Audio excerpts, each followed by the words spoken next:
I was born in Ethiopia, then I was adopted in France. And I also moved to Switzerland when I was 17 and now I live in New York City. I do not know if I do identify as Habesha. I think a part of me would like to, but I think it takes more than the desire to want to be something, to be something. Why do you feel that way? Well, first of all, the first time I heard the word Habesha was with my friend. Actually, I think I heard it from someone else, like a stranger who told me, who asked me the question, are you Habesha? What does that mean? And then my friend explained that Habesha is a term, like some kind of an umbrella that mean like, you Ethiopian. I was like, oh, okay, cool. And I felt like, I can like, because it's also a word that sounds very much like, it doesn't sound like, Ethiopian, like a word that anyone will know. So I started like, taking it as my own. I was like, yeah, I'm Habesha.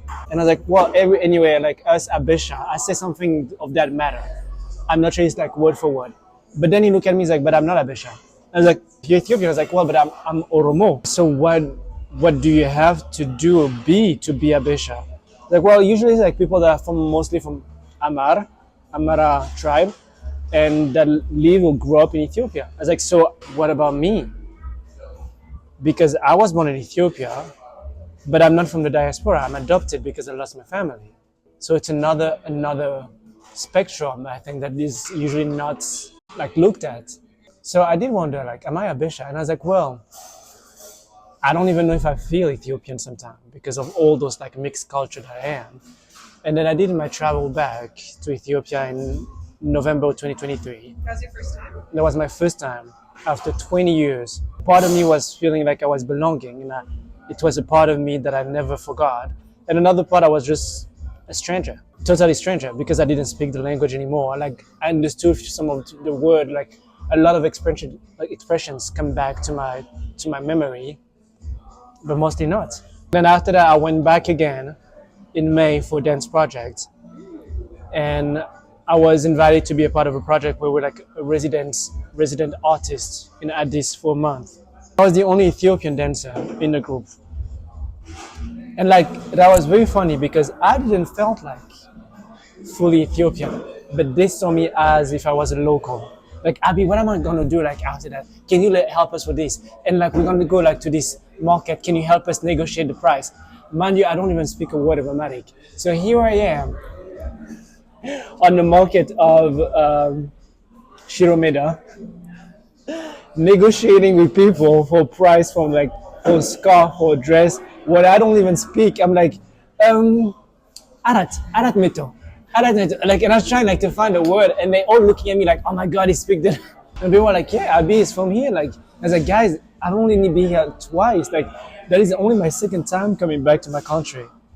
And for them, it did, like, I think it didn't like, it was just bigger than that. I don't know if I fit in the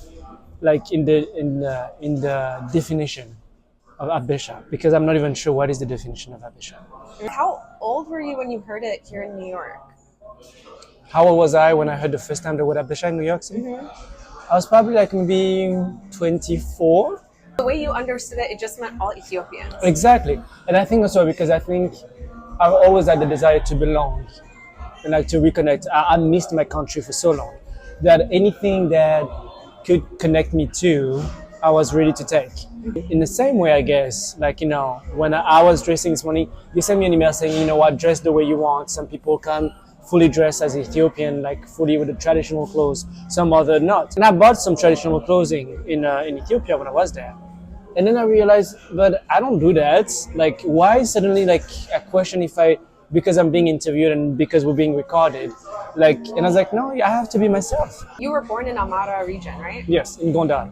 Do you remember your upbringing there? Very well. I have a very vivid memory, a very clear memory of my past. And I guess that was one of the hardship of obstacle of my adoption, because me being able to remember everything so clearly and having to adopt this new language, culture, religion, everything, new names too, would change everything. When you adopt it, you change everything. It's a new identity.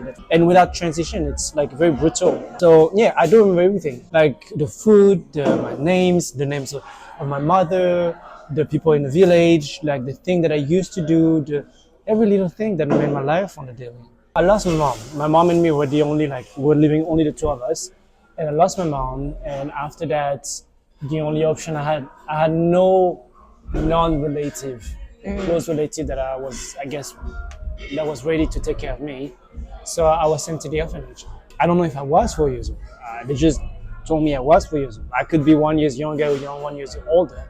And a lot of kids like that were adopted in Ethiopia find themselves like finding the date of birth and like realizing that they're actually like way older or way younger than what they've been said. The age gap can be huge. Like you can be 10 years old and they ask you to be 6 or 5 because you're slightly smaller. You go back to look for your roots and suddenly you're like, I'm actually 5 years older than what I am. I think there's a huge like thing to be looked at when it comes to adoption in that. When you're a woman or when you're a man, like so many of those kids like suddenly have like they became like adolescents when they are still kids in their age, but their body is already changing. Yeah. And they are like surrounded by kids that are not changing.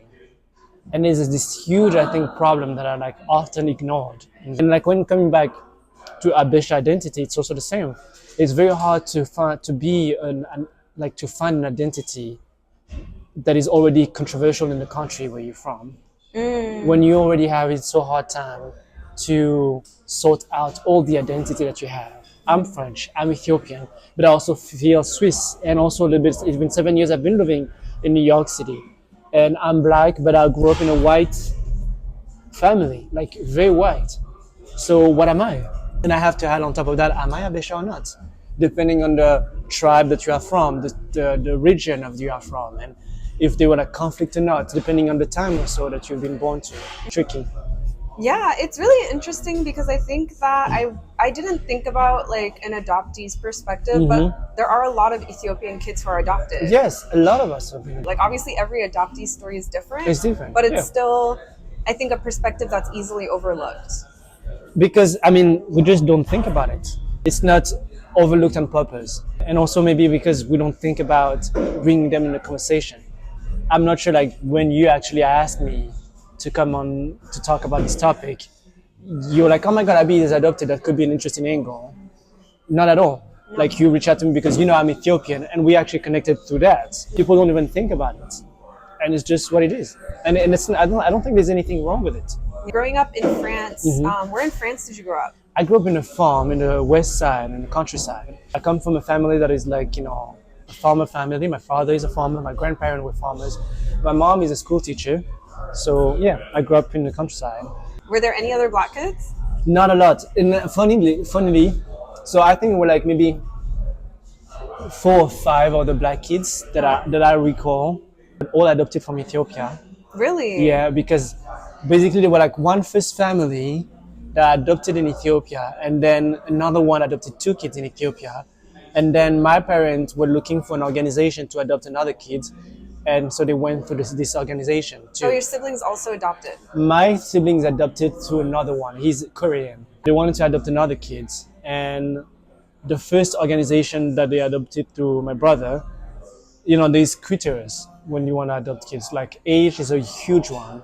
So when you're parents, if you're too old, you can't adopt. If you don't have enough income, you can't adopt. If you have like certain situation, if you can't adopt. My parents at that time were too old for this organization, and my organization was, I think, the only one that they were able to go through because they were having a wider range. My organization was like most in East Africa. I think they were like Sudan, Ethiopia, and I don't know why I want to say Burkina Faso, but I'm not even sure. Because I discovered that during COVID, so 4 years ago basically.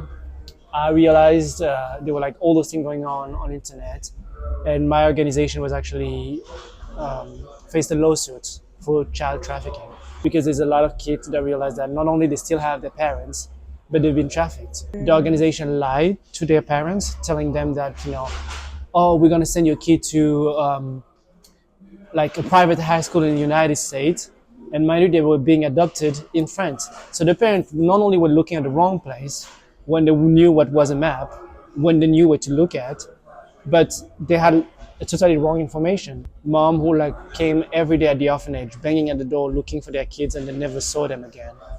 And then when the kids later were interested to dig and dive into their past, they realized that their mom died out of sadness because they were gone. It was very interesting that all adoptees have this atonement, like it's beautiful but also very sad at the same time. It's like double-edged sword. Is it how you say in English? They can adapt themselves to anything. We just become chameleon because we have this survival mode that is constantly plugged in. For myself, I just wanted to belong so bad that I denied who I was, and it went like progressively. First, it was like just like, I was someone who was dancing and singing naturally, but I felt ashamed of it because I realized nobody was doing it around me. So slowly I repressed that part of me. Then it was, words, counting. I still knew how to count in Amharic, but then my brother and people around me were making fun of it because like the way I was pronouncing it for them was just fun. And it wasn't like, I don't know. Today I would say it wasn't mean. I'm not sure it wasn't mean because I think there were like a little bit of malice behind it. Because when you're a kid, you're a kid. You're not always the most, the kindest. But I was ashamed of it. So I stopped counting or speaking Amharic. And then I lost it. And then it was me like starting denying my color. I was seeing all people in white, and I wanted to be white. And it's only, and even like when people are like, oh my God, the Ethiopian, I didn't feel comfortable about it because slowly I realized like, facing racism, facing like, rejection and like a lot of layers that I just was like ashamed of it. I didn't want to talk about it. I didn't want to hear about it. So I just denied it. And it took me a lot of time to come back to it. My first step out of France when I was in Switzerland at 17 and I was alone and I started meeting other black people first, but not just like, classmates or people who live in the countryside. People who like felt like, they were like very proud of who they were. And I was like, damn. It's like, yeah, we're black. I mean, what's up? And they're like, you can be like that? And then in the city I went when I was 18, I pushed myself to go to my first time to an Ethiopian restaurant in Lausanne. And that was my first step into reclaiming my culture. Did you grow up eating Ethiopian food? No. Ever? That's crazy. Because like we were living, and I was mad at my parents for that, but now older, I understand like they didn't have any choice. We're living far from everything. There were no Ethiopian restaurant around. Like, of course, I mean, these parents would be like, traveling to the big town to make it happen, but they were not those kind of people. Many of the other adopted kids in the countryside, their parents took them back to the country. They did traveling together. My parents are not like that. It's just not who they are. But I'm not mad. I mean, I understand today, but I was 18. I said, I'm going to go eat Ethiopian at the Ethiopian restaurant in Lausanne, Switzerland. And I was like, oh my God, I remember that. Do you have this? But how do you know? Well, I grew up there. And I suddenly started speaking to me Amharic, and I was like, oh my God, I don't speak Amharic. I'm so sorry. Also because I had this director of the HABESHA school, the dance school I was in. He always praised the beauty I had. And it was really surprising for me because I grew up believing I was ugly and people telling me I was not good looking. People saying, I will never date a black man, it's so gross. Constantly like that every day. And then suddenly at 17 years old, people like telling you the reason why you've been chosen to be in this school is not only because you're a good dancer, it's because you're beautiful. We're choosing good looking people. And you're like, is he talking about me too? They're like, is it? Yeah. I mean, look at you, like your face, your futures. And I never was able to hear it. Still very much like in disgust of who I was. After that, coming in New York City and then stepping in Alvinelli and being in a building where there's only or mostly dominantly black people, where blackness is celebrated from 8 in the morning to 10 in the evening.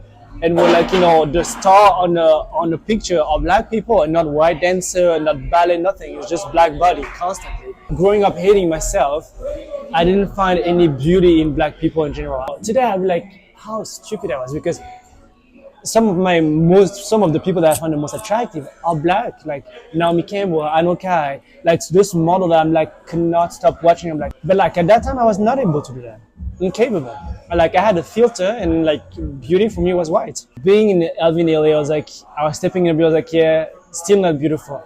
And then like, being in this environment constantly every day, I was like, oh, actually, this girl is actually very, very beautiful. She is gorgeous beyond. Little by little, by finding some people beautiful, I found beauty in other, and then beauty in all blackness. But I had to be like, I had to relearn.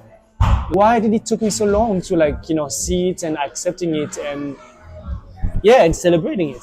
So yeah, that's how I process it. How then have you grown your Ethiopian community? It sounds like step one was in Switzerland. So step one was in Switzerland, where I like, met those people in a restaurant and all that. And also like, I was hearing a few words like, tell me, oh my God, you should be proud because Ethiopia never been colonized. And this kind of, and I wasn't very much paying attention. I was doing some research, like hiding it and all that. But I was kind of having a pride, slowly rising up. And after that, I came in New York City and I met Youssef. And that Youssef was literally I think he's my anchor to my Ethiopian culture. And that's how I like started building my community and people that I felt like were like close to my heart. And then another strong way also beyond the community, but I do think it's a part of it, me starting modeling and having to be proud of the future of the way I look.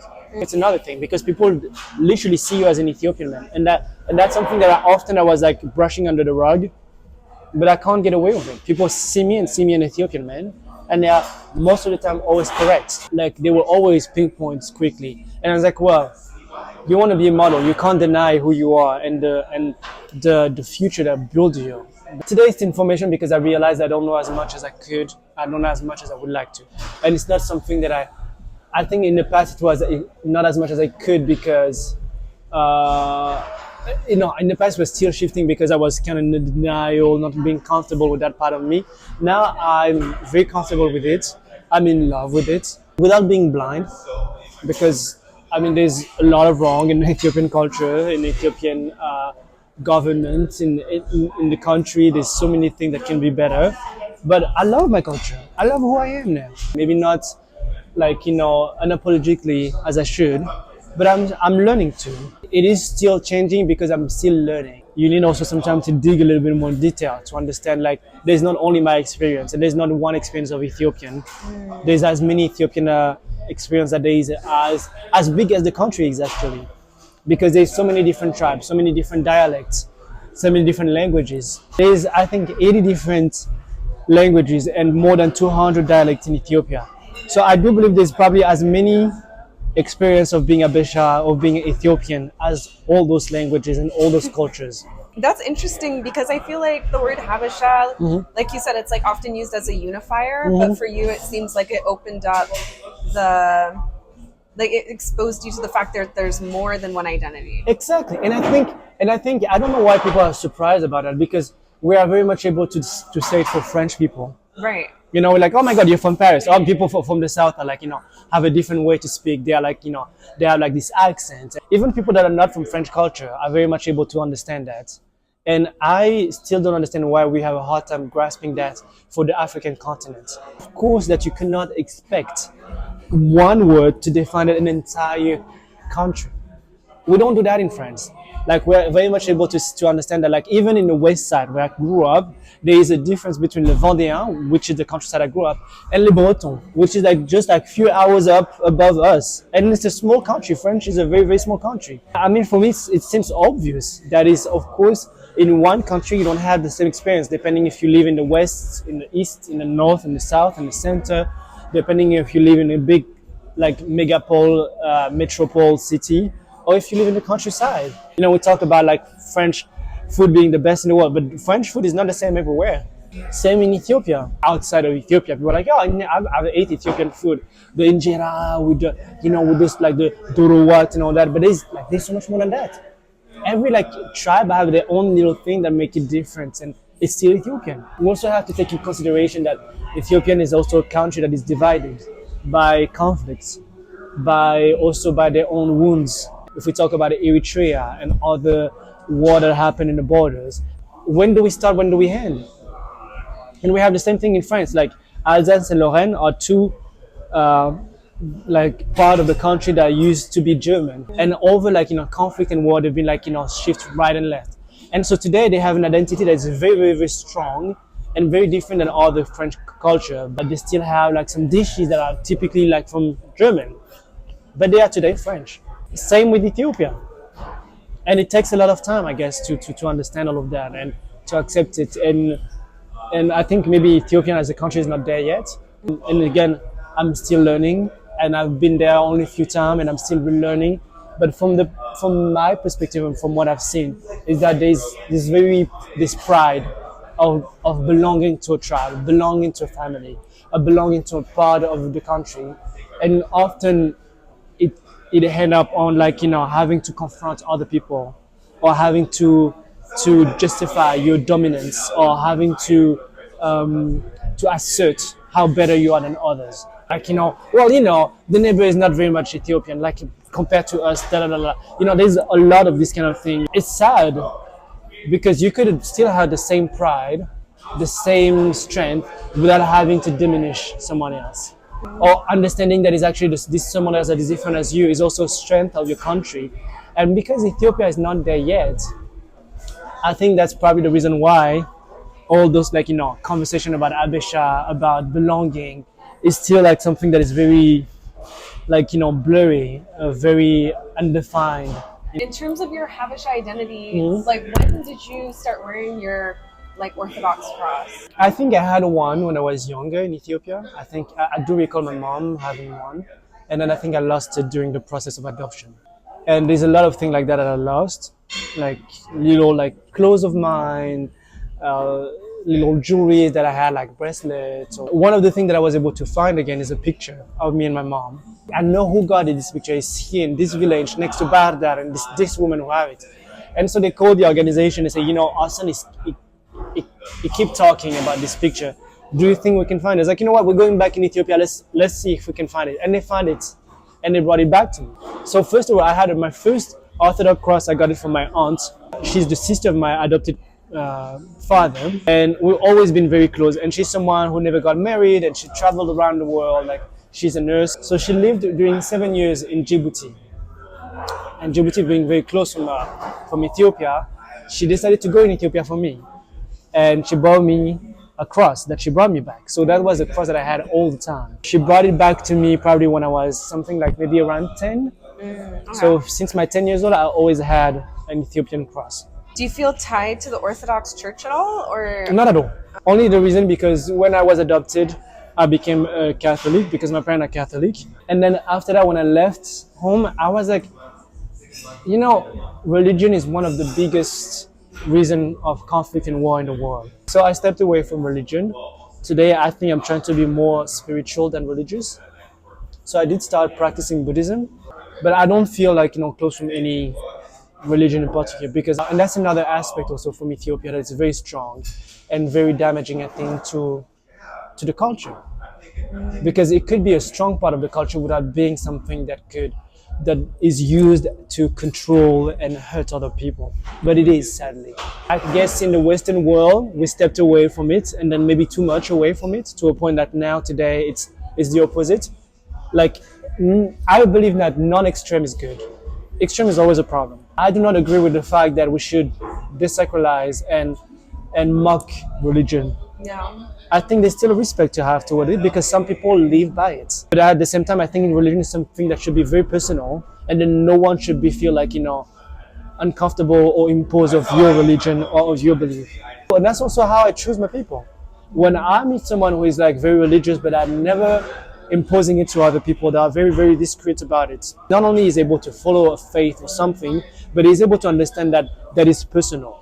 Today, there's the two extremes. There's either the extreme who's controlling the world and saying, what, you have to be or not, otherwise you will go to hell, blah, blah, blah. And then at the same time being very, very, very hypocrite about it, because they're also the one, calling out people for certain things and then doing those things behind closed door. And on the other hand, you have the extreme liberal, the extreme opposite, which is what, let's make fun of Muslims, let's make fun of Christians. Well, no. I think all religion deserve to be respected. And the same way, people who do not have any religion should be also free to be expressed themselves. Each of us will have to face what we'll have to face, where we'll have to die. And at that moment, we'll have to make a decision. But no one is smarter. What if I've been my entire life Muslim, Jewish, Catholic, or Buddhist, believing to the core of myself that was the only truth, and then I die and I realized that it was the exact opposite? We don't know. And with that being said, I think the only thing we can do is respect everyone's choices, as long as it's not imposed to others. Is there anything else you wanted to share as it relates to like how you identify with the Habesha word now? Do you use the word? I do, I do use the word. I think I try to use like more carefully, even more when I'm not sure of the identity of someone else. But when you meet someone who you think is Eritrean or Ethiopian, do you say like what do you say? I think I would say like that. Oh, are you a bishop? Yeah. And if you like, no, I'm Eritrean, I say okay, fine. And if you say yes, I am, but I'm from Ethiopia, I say okay, I understand too. I think everything is valid because at the end of the day, you're the only one able to define what defines you. I know you were saying, that people have the tendency to say, you know what, we're all the same, we're all Habesha. And I think it's way too easy to dismiss people's experience with that kind of sentence. And I understand one hand when it, like, one point of view, like, you know what, we want to be all together, want to be inclusive. Okay, great, good feeling, good intent, but at the same time, some people do not have that kind of experience. Some people have suffered a lot, and this word doesn't like raise good memory or do not have a good connotation. And we also have to be able to accept it. And also the funny thing is like, Habesha, like Ethiopia and Habesha are two different words for me. Like Habesha is like something that is way more like us. Like someone, like a white person would probably not tell me, are you Habesha? They would ask me if I'm Ethiopian. It's interesting that even in France, all of the black kids were Ethiopian. So like, how do you feel like in my countryside, yeah. Like Yeah. in where I grew up, yeah. where you grew up? Yeah. So like, how do you feel like you grew into your black identity? Because it sounds like when you left France, you were focused on growing like your Ethiopian identity. How did your black identity also grow? So it was pretty much the same. I think I put everything, all of it in the same bag. Adoptees do not talk to each other that much. Like, of course, like for example, when my parents were like befriending other adopting parents and like we're finding them ourselves all together an afternoon, of course I will play with them because suddenly it's out of the public eyes. That I will not go directly to you because you look like me. I will probably avoid you because you look like me, and I will be like kind of scared. Make the differences even look even more visible. To I don't know, just to feel uncomfortable because I've been repressing that side of me for so long. Also, there is like this culture, this French countryside culture, which is like there is like this well-educated, well-behaved, and all that. And most of the time, they have those stereotypes about those black people, and that's how they call it. Those people that are coming and all that, they're stealing our bread, they're stealing our job. They like have an accent, and like they will do one accent for the entire continent. And I've heard so many times, oh my God, I forgot you're black, you're so well educated. Oh my God, I forgot you're black, you don't even have an accent. All of that together, I think there's also like, I was kind of like, also putting black people in those category without putting myself in it, because I was forgetting that people were watching me, they were seeing first a black man before seeing someone who was adopted. So that was also like a re-education I had to do. Very interesting, very painful. But yeah, don't forget who you are. Like, it's not because you've been raised somewhere that suddenly when people look at you, they don't see a French man, they see a black man first. One of my very good friends, she's an old lady, Jewish lady, very smart. We were having a conversation one night. She was like, when I used to teach in college, I used to have like this black student, and I realized that I'm Jewish, I can hide it. So people can look at me and don't know I'm Jewish.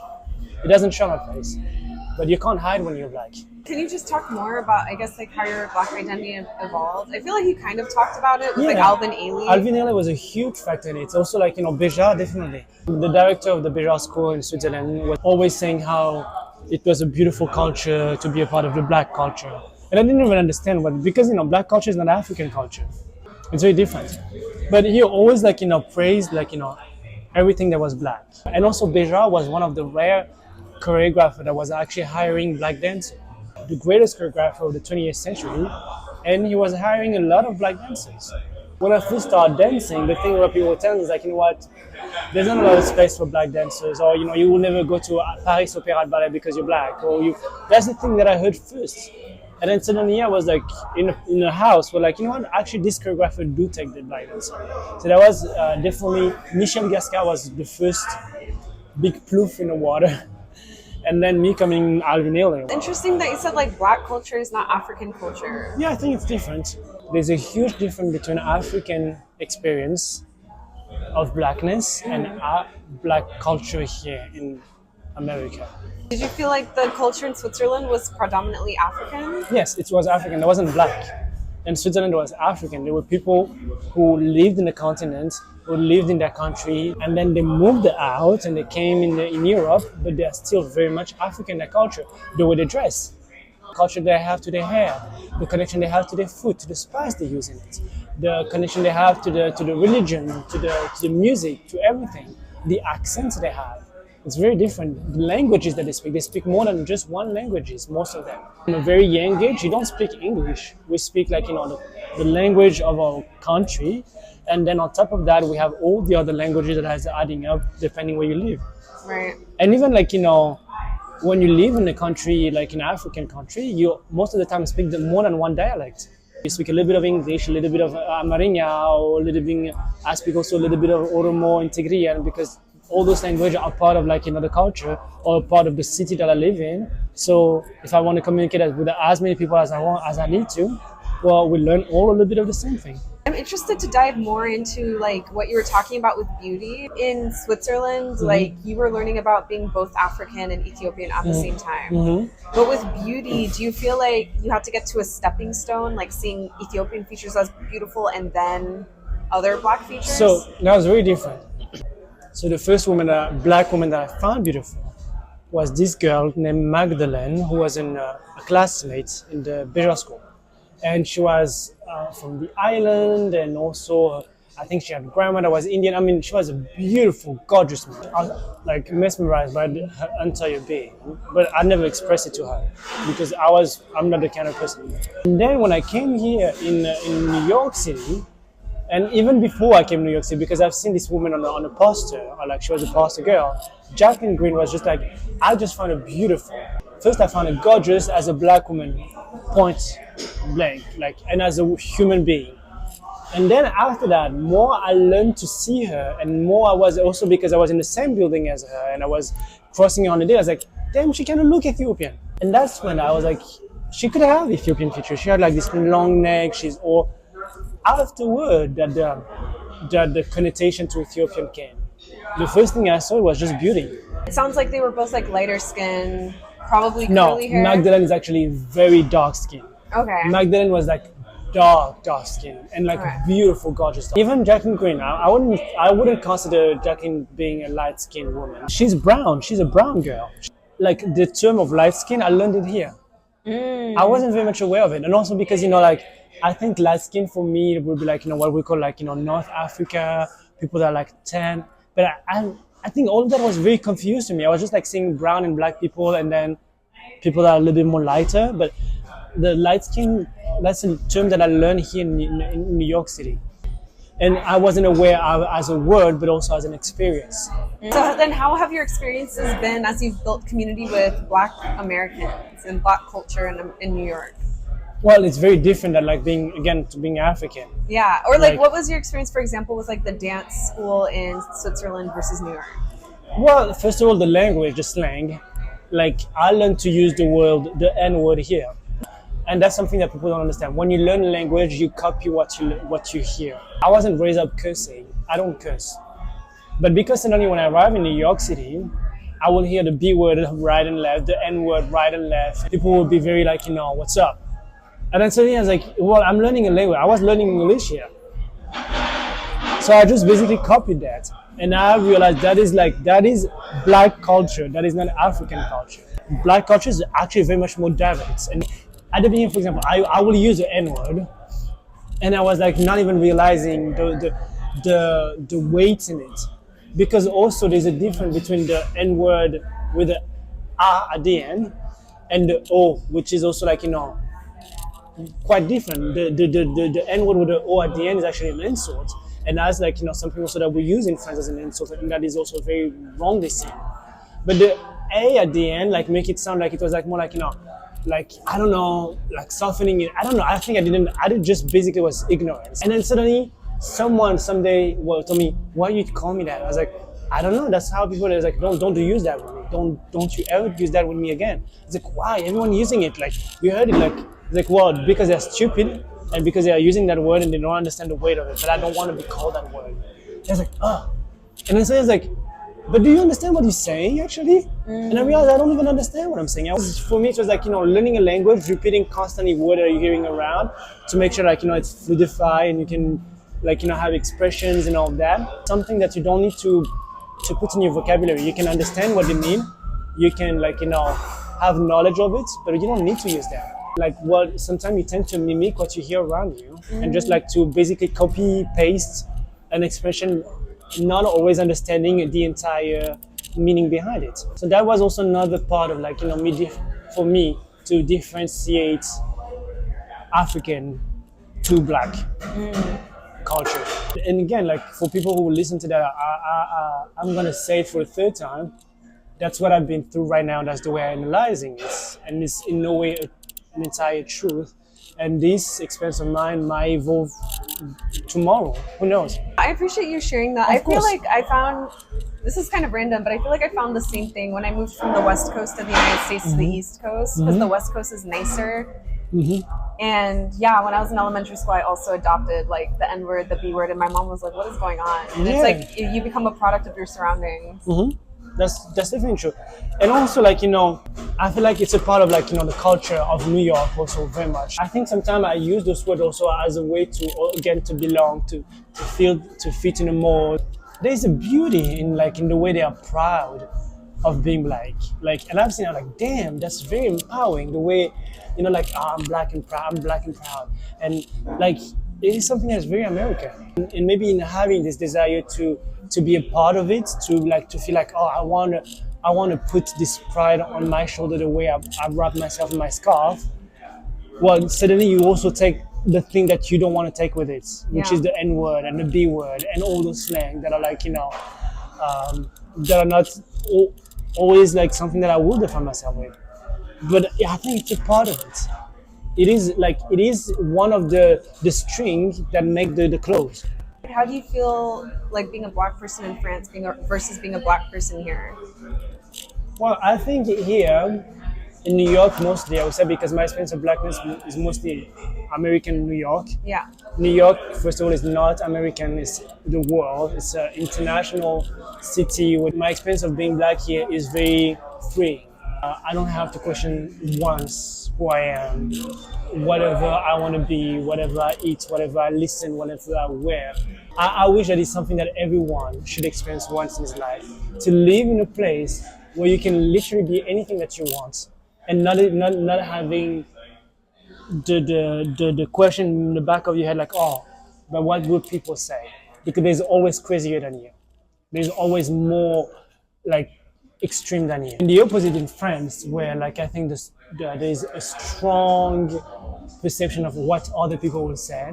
Even more when I'm in the countryside seeing my family, you have to tone down everything. I will probably not wear as many jewelries that I wear here in New York in France. Here, if you dress fashionable, it's normal. People are like, cute outfits. But in France, where are you going? They will call you show off or pretentious. If you're every day dressing up, putting yourself on the best look and perfume and all of that. Even if you were a woman putting makeup and all that, they were like, no. People outside of America talk about how we project our ideas of race globally. But I think it's symbiotic, the same way that we project it, other people, like you said, try to adopt it because people think Black culture is cool. Yeah. But I guess I'm wondering, in France, I think, I guess maybe you didn't interact with it because you were in the countryside, but I think, from my perspective as an American, it feels like France and also Europe just has, this unique Black culture. Oh, they do. And very strong, mostly in Paris or the big cities. But I think the difference is that this Black culture is still from the diaspora. So it's very different than the one that is here. But I think there's a celebration of being African here by African American. And that's something also that is very powerful and empowering and beautiful. And I wish people had the same excitement about them, because there's so much also beauty in it. African American culture is just outstanding.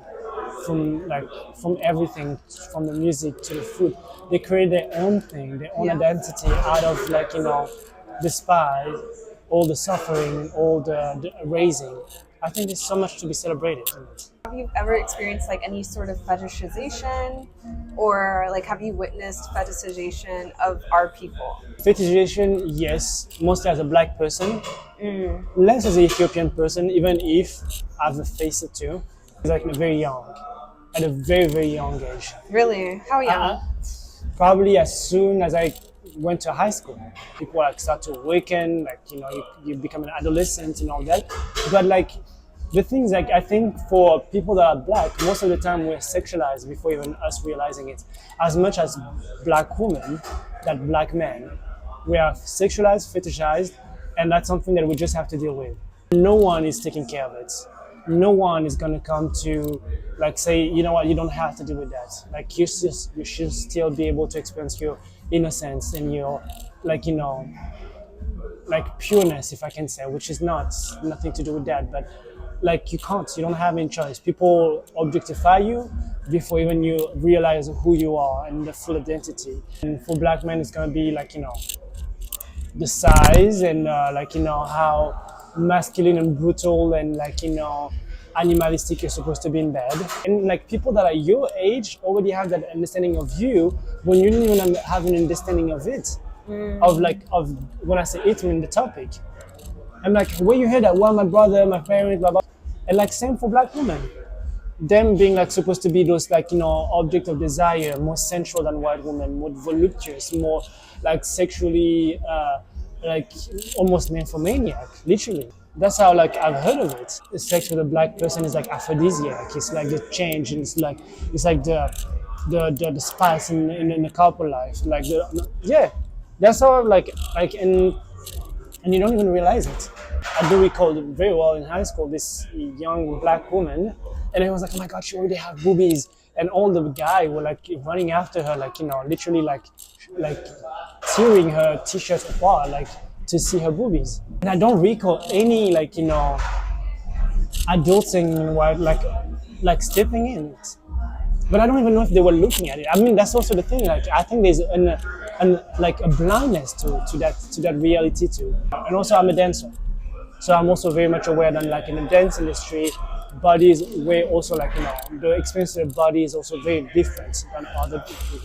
But I think all of that, this probably make it less something that should feel more personal, more intimate, more private, more sacred, more beautiful, and more powerful. Maybe just lose a little bit of all of that. Yeah, that's what I feel. But the layers are deep and long, I think. So I think here the thing, I didn't grow up with social media. I had a phone very, very late. I had Facebook very, very late. Okay. And funnily, because I'm a part of a generation that my friends are born with the phone, but my parents were just not with it. So I only had a phone when I was 18, not before. And then my first phone was just to send a call and receive a call and text message. I had no internet on it. I had no video game on it. I had no social media on it. It's only been 5 years maybe that I have Instagram. I had Instagram only moving to New York City, maybe 1 or 2 years after I was in New York City. Facebook, same. I had Facebook only once I was 17, 18, once I left France for Switzerland, because it was a way for me to keep communication with my high school friends. I'm just very bad at it. And some of my friends are Abi, you should post more often on Instagram. You could you can have so much more followers and all that. I just don't have it. I think I'm very lucky that I always met good people. So I guess they're just good people. Yeah. That's honestly, that's very lucky. Okay, cool. Well, let's take a break. Yeah. I'll charge this and we can take some portraits.